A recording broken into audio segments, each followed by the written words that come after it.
Number 11, Kaveri नदी।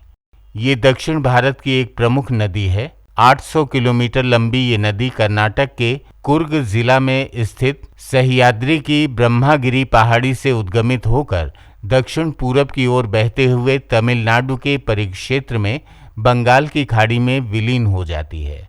इसकी सहायक नदियों में दाएं से कबानी, भवानी, न्वाइल, अमरावती तथा बाएं से हेमावती, शिमशा आदि हैं।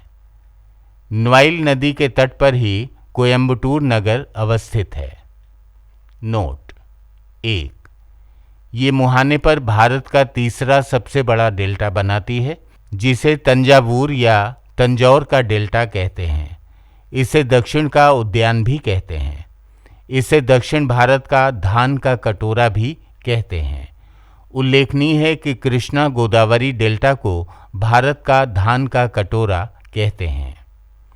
2, भारत में जल विद्युत का उत्पादन इसी नदी से सन 1900 में कर्नाटक के शिवा समुद्रम नामक लगभग 100 मीटर ऊंचे प्रपात से प्रारंभ हुआ।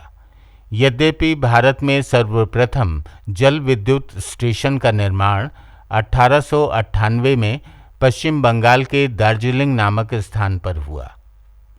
3, ये नदी जल बंटवारे को लेकर दक्षिण के 4 राज्यों कर्नाटक, तमिलनाडु, केरल एवं पांडुचेरी के बीच विवादास्पद है।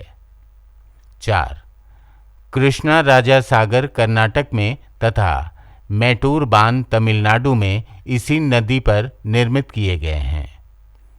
5, ये नदी 3 बार 2 शाखाओं में विभक्त होती है और पुनः एकाकार होकर बहती है। इसलिए कर्नाटक में श्रीरंगपुरम, श्रीरंगपट्टनम तथा शिव समुद्रम नामक 3 नदी द्वीपों का जन्म होता है।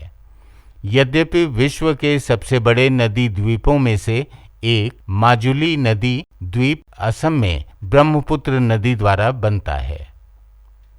6, इसकी अपवाह बेसिन को ग्रीष्मकालीन मानसून, लौटता मानसून तथा शीतकालीन मानसून के दौरान वर्षा प्राप्त होती है।